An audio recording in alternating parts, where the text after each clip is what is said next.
Hello, good evening. It's News 360 coming to you live from the News Hub here at Adesawe Kanda. We're coming to you at 6 due to the match between Morocco and Spain, which will be shown live on TV3. I am Portia Gabo. Good evening to you. My name is Noble Crosby, and these are the headlines of the bulletin tonight. News 360 Headlines is brought to you by Pepsodent Charcoal and Pepsodent Herbal. Ecobank, Nero Prime Water. Coming up, Ashanti Regional Security Council bans mining activities in 2 communities following renewed environmental concerns after the Lake Bosomtwe incident. We have the details. And also coming up tonight, persistent flooding and sand deposits trigger severe congestion on Kaswa Old Barrier Stretch, affecting commuters and businesses.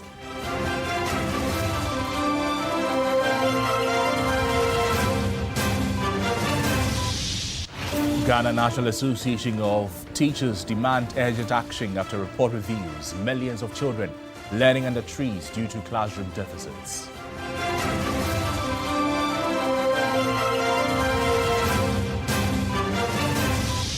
Business News Center for Environmental Management and Sustainable Energy calls for regulatory reforms to protect petroleum dealers from exploitative contracts.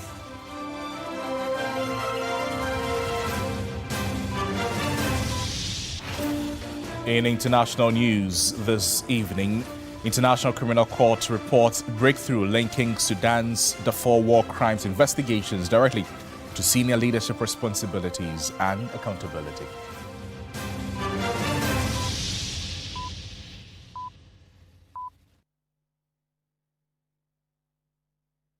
Remember, after the News 360, there will be the pre-match discussions on the match between France and Morocco. Do stay with us. Let's settle for the details of the stories, beginning from the central region. For drivers and commuters, the Kaswa Old Barrier to Botiano Junction stretch has become a daily struggle, with hours lost in heavy traffic.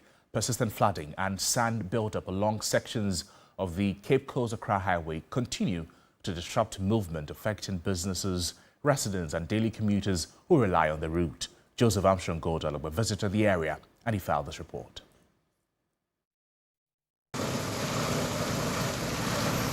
It is 6 a.m. at Kaswa Old Barrier, but the highway is already choked with traffic.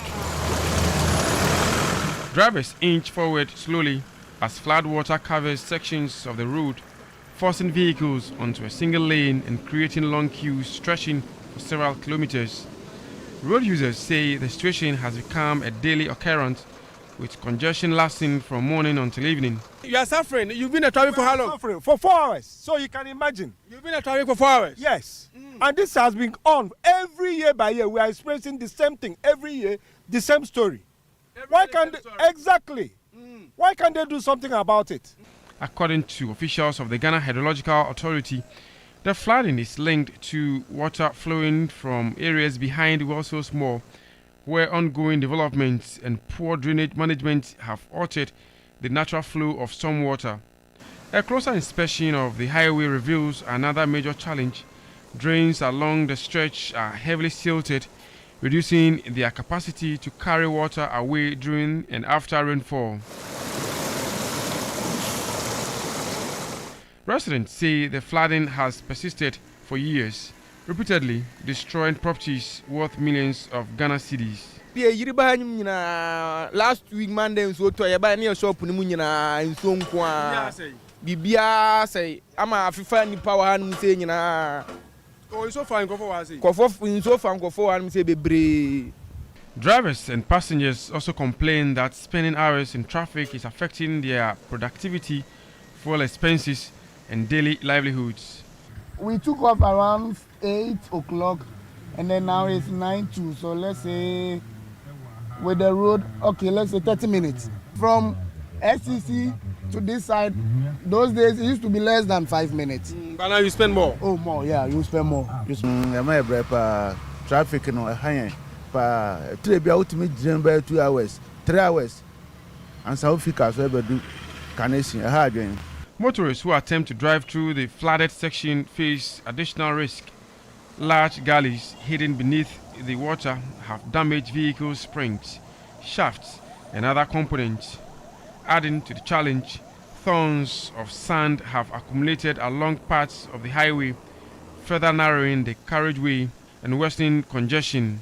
Residents and road users are appealing to the authorities to intervene before the situation deteriorates further. Road engineers and motorists believe the situation can be addressed through immediate desilting of drains and the construction of additional stormwater channels behind the West Hill area. They also recommend the periodic removal of sand deposits from the highway and the rehabilitation of damaged sections of the road to improve traffic flow. Joseph Armstrong, Good Alagwe TV3, Kaswa Old Barrier. Now, days after the June 29 flood, the scars remain as families continue to count their losses. Among those affected is farmer Richard Frimpong, who watched more than 1,000 of his chickens drown, wiping out all his livelihood overnight. The June 29 floods claimed 34 lives and left thousands homeless. For Richard, a poultry farmer, the flood waters did not just destroy his investment, they also wiped out his savings. More than 1,000 of his birds drowned, while crates of eggs, bags of feed, appliances, and even his car were damaged. His savings are now being drained by repairs and the cost of treating the few birds that survived. I lost a couple of birds, drowned about 1,000 of them, and then the rest, they fell due to the debris which came in, and they are still recovering. Coupled with my fees, about 17 bags of Guji's feed, some eggs, walls broken. It's disheartening, but because the 1,000 birds alone is about 100,000. Looking at the walls that went down, the feed, the eggs, and what I'm going through with the ones that are left, we're talking about 200,000. To prevent another disaster, Richard says he has rebuilt his walls and fortified his farm, while local authorities continue to clear waterways. The main cause of mine was, I think, a broken wall, which allowed access of rain through my neighbor's place. So that wall has been fortified, And then, arguably, the major work that I think needs to be done is the free flow of the water behind us. And in the past, I've realized that the assembly and the MCs, they are working on that. So I just hope our people don't come back on the waterways again when it's cleared as it's being done. His biggest challenge now is securing the finances to rebuild. So whatever I see has been eroded because the structure went bad, I had to fix them. The birds fell ill. I had to get them on course by buying medications and stuff. So the next move is to start a new one. That's the challenge, And to get the birds and feed them. For 2,000 birds, that will cost me almost another 200,000. Effectively, how am I going to get in the birds, feed them to that point? Despite the devastation, he is determined to keep going. I only feel if I stop trying, I wouldn't say to let me stop. I will still continue. I have to, I have mouths to feed. Richard Frimpong is not alone. Homes, businesses, and even the National Power Distributor, ECG, were hit hard. With the rains continuing, government agencies remain on high alert, dredging lagoons and issuing warnings. Beatrice Soa, TV3 News, Accra. Well, as part of recovery efforts, Friday, July 10 and Saturday, July 11 have been declared as National General Cleaning Days in 7 regions affected by the recent floods. The exercise being organized under the Post-Flood Mitigation Committee is aimed at mobilizing citizens to clean communities, improve sanitation and protect lives and property. Under the theme, Our Actions, Our Future, Cleaning Ghana After the Floods, the 2-day exercise will focus on desilting choke drains, clearing sand and debris from roads and cleaning public spaces, including markets, lorry parks and communal waste collection points. President Mahama has directed government appointees, including ministers, chief executives, MMDCEs and heads of public institutions, to join residents in their respective communities and lead the cleanup exercise. Security agencies, metropolitan, municipal and district assemblies and waste management companies will begin the exercise on Friday, while the general public joins on Saturday to scale up the effort. Now, the government says all MMDAs must provide the necessary logistics, including waste trucks, gloves, shovels and other cleaning tools, while ensuring that collected refuse and silt are properly evacuated.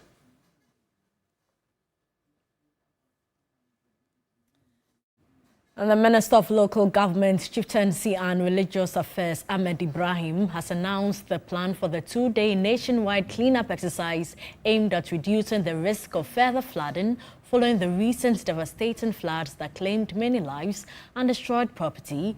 The plan for the exercise, scheduled for July 10 and 11, was announced during a press briefing at the ministry this evening. As at the time we are doing this speech, you have still not announced you have not gone to the Gamanche or the chief or the Queen Mothers. The Queen Mothers are very effective in this.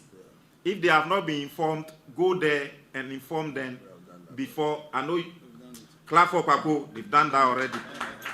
But who told you press conference we clap? Thank you very much. We must collaborate with market leadership and transport unions to ensure maximum participation by traders and commercial transport operators. This time we are begging. In fact, the victims are many, and the little that you can do. I think there's a media house whose slogan is Kakra Biansa and Akitwa Biansa. And which media house is that? If you also have a slogan, bring it. We must ensure that all waste generated during the exercise is evacuated to designated transfer stations and disposal facilities without delay. This particular one, there will be trailers at floater trucks and there will be vehicles available at vantage points. We don't want a situation whereby the following day people will say, but this thing that got us that we desilted, the debris are still at the edges. We don't know whether it will rain tomorrow or not.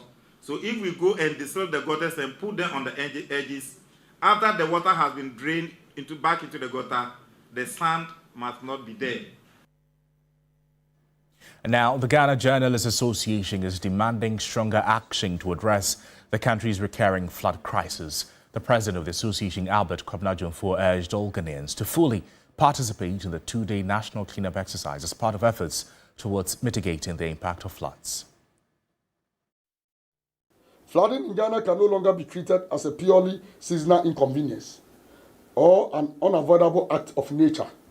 Increasingly, it is an institutional problem. The GJA therefore calls for a comprehensive national flood resilience strategy anchored in science, enforcement and public responsibility. Such a strategy must include the following: the expansion, redesign and sustained maintenance of drainage infrastructure in high-risk areas. Second, annual and timely desilting of drains before the rainy season, not after communities are already submerged. Third, strict enforcement of land use planning and building regulations by MMDCs, Metropolitan, Municipal and District Assembly. Sometimes the question we ask, the $1,000 question is that, do we have MMDCs, assemblies in this country? We are going to follow keenly and closely the activities of MMDCs in this country starting from today. The public needs more than pictures of flooded streets. It needs explanation. It needs accountability. It needs sustained reporting that pressures duty bearers to act before the next rainfall becomes the next tragedy. Never again should deaths from poor drainage and blocked waterways be treated as routine. Never again. And never again should residents be left to suffer because public systems failed before the rain came. We also commend the government decision to organize a two-day national cleanup exercise across the 7 flooded affected regions as an important step towards restoring environmental sanitation and reducing flood risks. In more news tonight, the Minister of Communication, Digital Technology and Innovations, Samuel Nati George, has received the Digital Terrestrial Television Committee's report on cost sharing. The committee was tasked to review the sector and deliver clear, evidence-based recommendations to guide future policy. The minister announced that a white paper will be issued within 14 days, with all stakeholders engaged to build a transparent governance and operational framework. The report being presented today represents an important milestone. It marks the beginning of the next phase of the government's effort to strengthen the governance and sustainability of our DTT platform. The ministry will carefully study the committee's findings and recommendations and engage the relevant stakeholders as appropriate before taking decisions on the implementation of the proposed measures.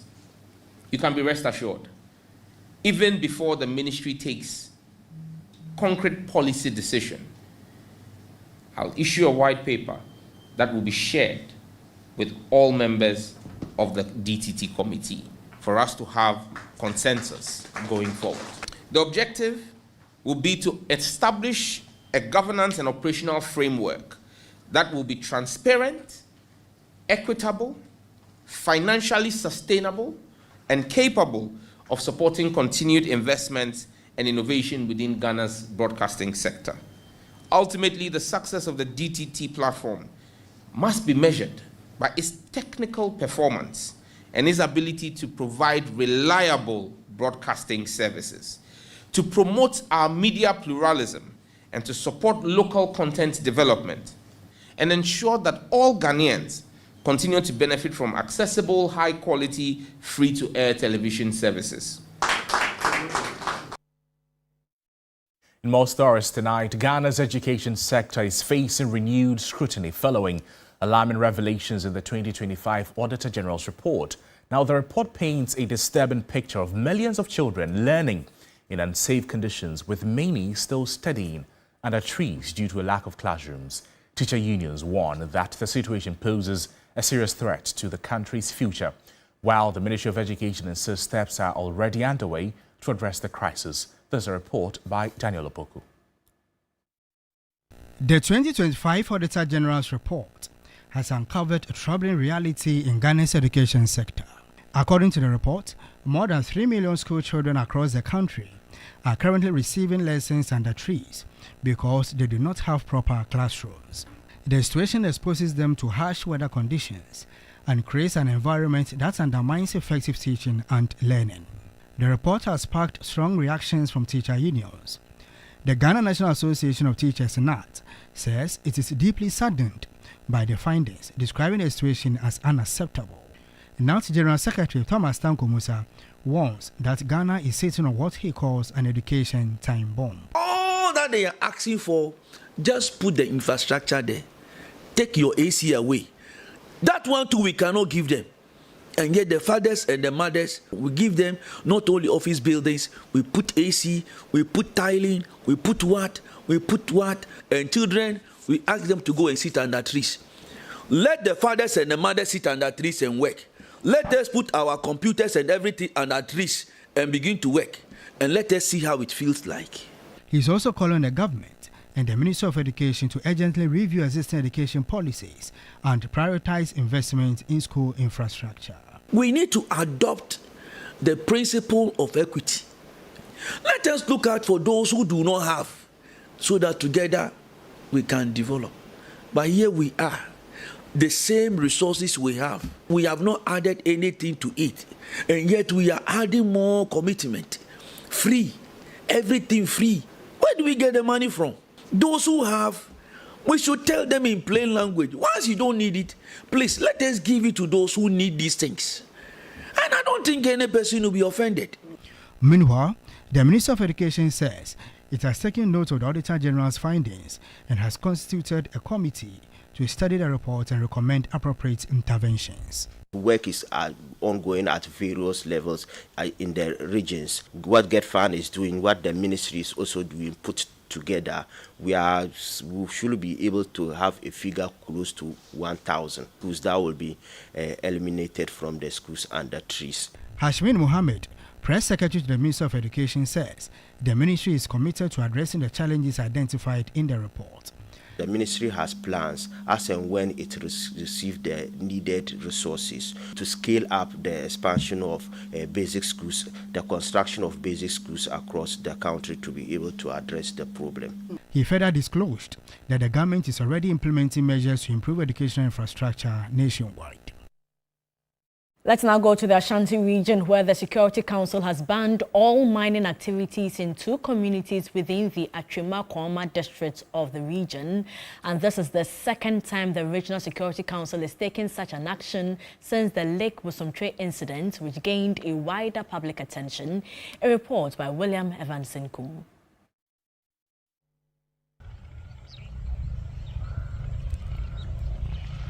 Illegal miners in the Ashanti region are targeting sensitive areas, compelling the Regional Security Council to step up operations to prevent further destruction.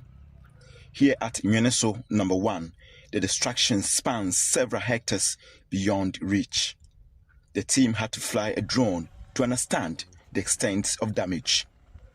The Nwene River has become stagnant. The situation is no different at Nyeneso number 2. However, a reclamation exercise has begun.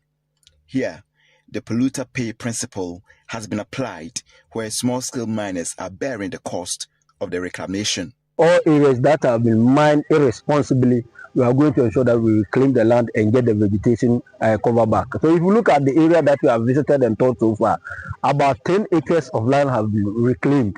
And we look forward to arresting all the areas that have been mined irresponsibly to ensure that we get the vegetation of the land back. Deputy Regional Security Liaison in charge of operation, Alhaji Umaru Inje, revealed the Ashanti Regional Minister has directed that the 2 communities be marked a no mining area. As I've said already, I'll say so far so good. The miners and some of the local companies are comporting themselves to what the RCC, led by the regional minister, is bringing out. So I'll say so far so good. This is the second community to have been lashed with a ban on mining since the Lake Bosomtwe threat. Away from that, let's take you to the courts on a rather developing story. Lawyers for Frederick Kumi, a.k.a. Abutrika, the accused person in the $8 million remand scam and wire fraud, have described his extradition as a travesty of justice. Earlier, the lawyers pleaded with the court to order the Attorney General to provide details on the circumstances of their client's extradition. Lode Duasari has details in this report. Born Frederick Kumi, Abutrika had been flagged by Interpol and the US authorities for allegedly conspiring to defraud elderly women to the tune of $8 million. He was arrested by Ghanaian authorities in December 2025 and arraigned before the Gbese District Court for his extradition trial. He was charged with conspiracy to defraud by false pretense and conspiracy to commit money laundering. Abutrika was, however, granted a 30 million cedis bail with 2 sureties to be justified. On July 2, an Accra High Court ordered the extradition of Abutrika after upholding the Gbese District Court's decision challenged by his lawyers. He was then rearrested and detained by the National Intelligence Bureau. Lawyers for Abutrika, led by Oliver Bakavomawo, on Thursday drew the attention of the court to media reports about the extradition of their client. Though proceeding with caution on the credibility, he prayed the courts to direct the Attorney General to appear and speak on oath about the date, time, and flight number on which their client was extradited. If true, after proceedings, a representative of Abutrika commented on his extradition. That's what we heard. It's in the media. We've not gotten any press release by the official, be it Ministry of Interior or the Judicial, Ministry of Justice, like the Attorney General's office. So we don't know. But I mean, if it is so, there's a travesty of justice and a disrespect to our judicial system. The case has been adjourned to July 28 for continuation. Abutrika will consequently be tried in the US on the charges preferred against him. Lord Idwasari, TV3 News, Accra.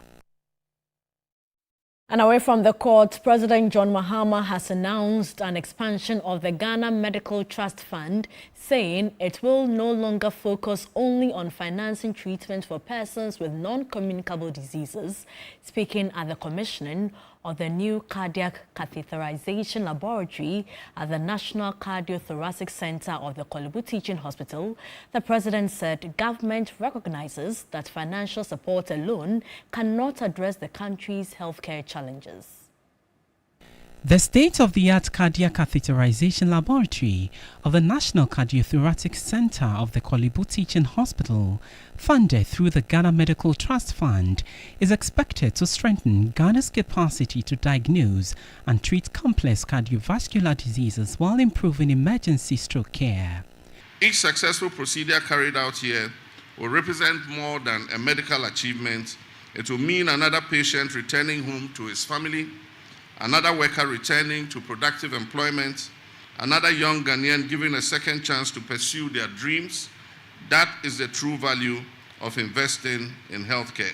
As part of government's broader healthcare strategy, President Mahama announced that comprehensive cardiology centers would also be established at the Komfo-Anokye Teaching Hospital and the Tamale Teaching Hospital through the Ghana Medical Trust Fund. Similar facilities, he added, will be developed at the Efia Nkwanta Hospital in Takoradi and the Ho Teaching Hospital, bringing specialized cardiac services closer to millions of Ghanaians. To address the shortage of specialized health professionals, the president said government has established its first specialized nursing training center at the Korle Bu Teaching Hospital to train critical care nurses in cardiovascular care, nephrology, oncology and other specialized fields. President Mahama also unveiled plans to establish Ghana Medical Equipment Services Limited, a subsidiary of the Ghana Medical Trust Fund. Will be specialized biomedical engineers who will oversee and supervise the use and maintenance of the equipment. And they will be the vehicle if the equipment is obsolete or is broken down beyond repair and has to be replaced. Is the Ghana Medical Equipment Services Limited that will be responsible and be the vehicle for replacing the equipment. You're still watching News 360, also live on all our social media platforms at TV3 Ghana. Well, mostly cloudy conditions will prevail across most parts of the country this evening into the night, with thunderstorms or rain of varying intensities expected over parts of the middle, the transition and the northern sectors. Here are the details of the weather report on your screens right now. Weather News segment is brought to you by Syntex Tank.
Well, if you didn't know, now you know, and you can be better prepared. This is News 360. We're back with more after this break. Don't go away.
allowing some oil marketing companies, OMCs, to take advantage of them through unfair contract and unsustainable commercial margins that fail to achieve cost recovery.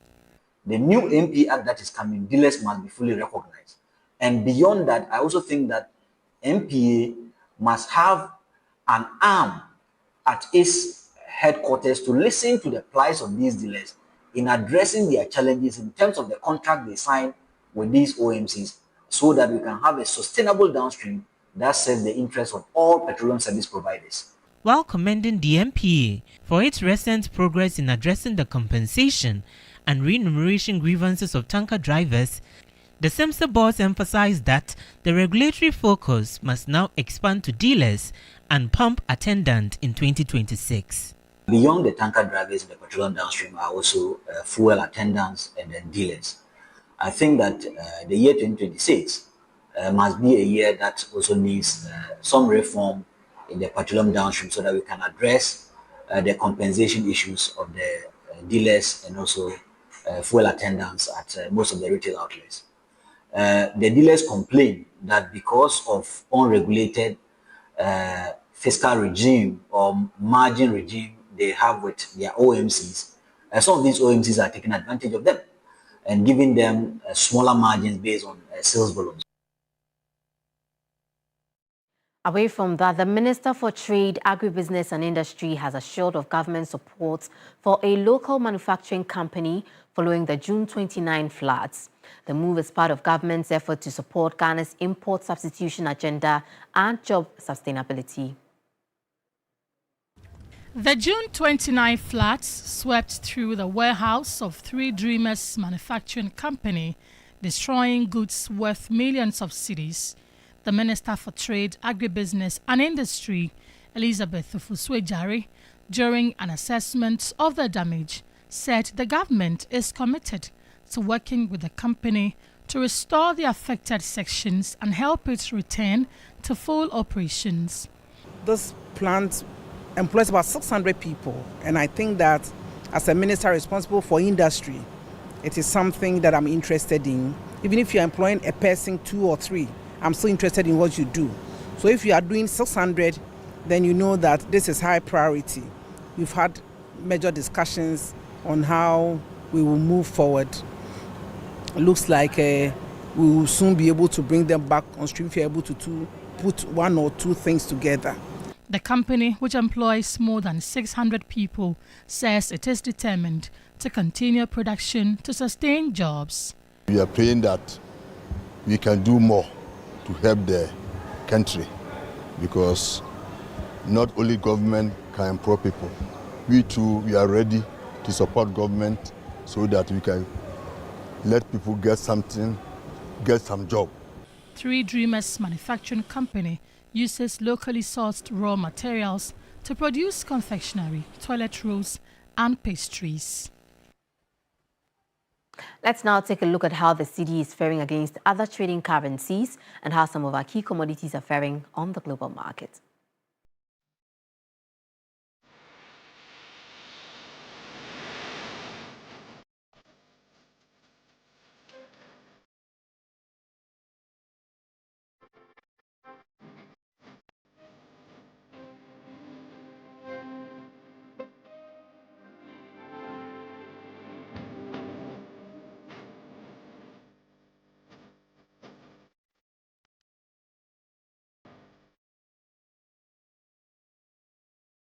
And that's it for Business Tonight on News 360. I am Menu Afu. We have more news updates for you. Don't go anywhere.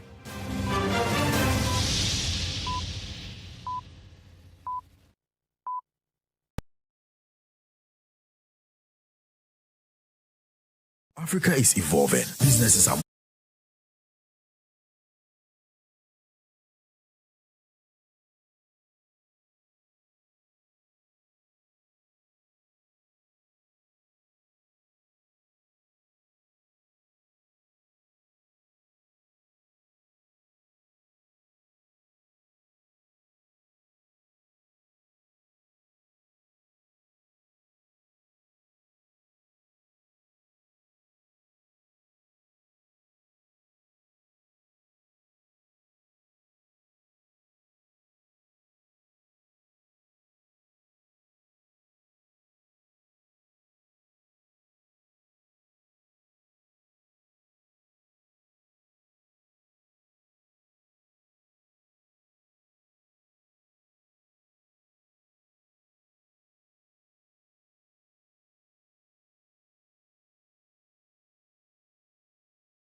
360, I am Mutala Yakubu. Let's start off with the World Cup, where Morocco midfielder Brahim Diaz says the Atlas Lions are confident they can overcome France and book a place in the semi-finals of the 2026 FIFA World Cup. The Real Madrid star believes Morocco have earned their place among the tournament's top teams after reaching the last 8 and insists they are capable of eliminating one of the tournament's favorites. Well, the mindset is amazing. The other day we showed it. In the first half, to be honest, we didn't play our game, but in the second half, with the coach and the staff tell us what to do, we came back and we did what we did. And this is our mentality. We want to keep going. It's a big game for us, which everyone want to play this kind of game. Yeah, you know, Aurelian and Kylian, they are my teammates in Real Madrid. They are brilliant players, also brilliant person. And we both, everyone want to win, and this is the most important. I trust my team. I know we will do a big game, and that's all I can say. Yeah, you know, we wish good luck to each other, but like I said before, we say the most important is we all want to win, and that's what we say. But yeah, for sure, we are teammates and we are rival, like I say. And Morocco's game against France will be live on TV3 at 8 p.m. Build-up for that game starts at 7. Let's go to the camp of the Black Stars, where Ghana international Mervin Senaya has confirmed that he has undergone successful surgery after suffering a serious hamstring injury during the Black Stars FIFA World Cup round of 32 defeat to Colombia. The 25-year-old defender was forced off just 13 minutes into the contest in Kansas City after pulling up while chasing a loose ball. Although he briefly attempted to continue, the Auxerre fullback was unable to carry on with the subsequent medical examinations, revealing a hamstring injury that required surgery. Despite the disappointment of seeing his World Cup cut short, Senaya's successful surgery marks the first step in his return with Ghana and Auxerre, hoping the defender can make a full recovery and resume the form that made him one of Black Stars' standout performers during the run in the knockout stages. Mervin Senaya, they are undergoing surgery. That's all by way of sports here on News at 360. My name is Mutala Yakubu. The news continues after this. All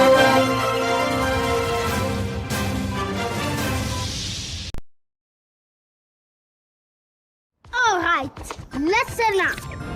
Colgate is on a mission. It's kind of a big thing. Colgate Herbal uses traditional nature's herbs and combines it with Colgate science for healthy gums and strong teeth. Colgate Charcoal Gentle Clean cleans and polishes teeth for a whiter smile and a naturally fresh and clean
Discussions with the Ghana Gold Board, aimed at forging a strategic partnership to promote Ghanaian gold and jewelry on the global stage. The award-winning artists paid a courtesy call on the Gold Board Chief Executive Officer Sammy Gyamfi on Thursday, expressing their desire to work with the institution in a collaboration they believe will be mutually beneficial. The visit comes as Shatta Wale prepares for this year's Shatta Fest UK, a major international concert expected to attract thousands of fans. According to the dancehall star, the event presents a unique opportunity to showcase not only Ghanaian music, but also products that reflect the country's rich heritage, including locally produced gold and jewelry. If we have to get the proper jewelries to wear, sell Ghana properly, this is, the way to go. Medical also threw his weight behind the proposed partnership, stressing that Ghanaian artists should proudly wear and promote jewelry made from Ghanaian gold instead of relying on products sourced abroad. He said such a move would help project the country's identity while supporting local industries. The only time we get jewelry is when we travel abroad. You get me? We've never had anything from home. And it's a privilege to have something from our country and then spread the word through our music videos, our music. It's nice to export something from your country, not just the sound. When someone watches our music videos and stuff and sees what we are wearing and then knows that it comes from Ghana, it's actually great. It's a way of selling what our country has. So, receiving the musicians, Gold Board CEO Sammy Gyamfi described the pair as invaluable national assets whose influence stretches far beyond Ghana's borders. He said their global reach and strong fan base make them ideal ambassadors to help advance Gold Board's mandate of transforming Ghana's gold industry. During the board's support behind Shatta Fest UK, the Gold Board CEO praised the overwhelming success of last year's edition, noting that the turnout reflected the immense love and influence Shatta Wale commands. Very excited to have you here because of the brand you represent. I mean, your influence goes beyond the shores of Ghana. And I believe you are gifts and assets that we must support and celebrate because of where and how far you have taken Ghana's name and the Ghana brand to. And so you coming here alone is enough, endorsement for the Gold Board agenda that His Excellency the President has entrusted in our hands. He disclosed that Gold Board is preparing to unveil premium Ghanaian jewelry designs in the coming months and expressed confidence that Shatta Wale and Medical will play a pivotal role in promoting the products internationally. In terms of jewelry, I don't know anyone in Ghana who wears jewelry than you, but I know that you're passionate about Ghana, and I know the love you have for your father, Mr. President, the two of you. So I know it's not about money, even though we respect and value your craft. No introduction. And that's it for the entertainment and news segment here on News 360. My name is Noella Donko. Thank you so much, Noella. On the international front, a senior international criminal court official has said a breakthrough has been made in investigation into crimes committed during Sudan's war in the Darfur region, allowing prosecutors to link them to leadership. The ICC is investigating attacks on the cities of Al Janania in 2023 and Al Fashir last year, where UN experts say forces from the paramilitary Rapid Support Forces committed crimes that bear the hallmarks of genocide against people from non-Arab tribes. Thank you so much for spending the last hour with us. But there's more news on our website, 3news.com. I'm Noble Crosby. And I am Portia Gabor. Up next is the match between France and Morocco. Good evening.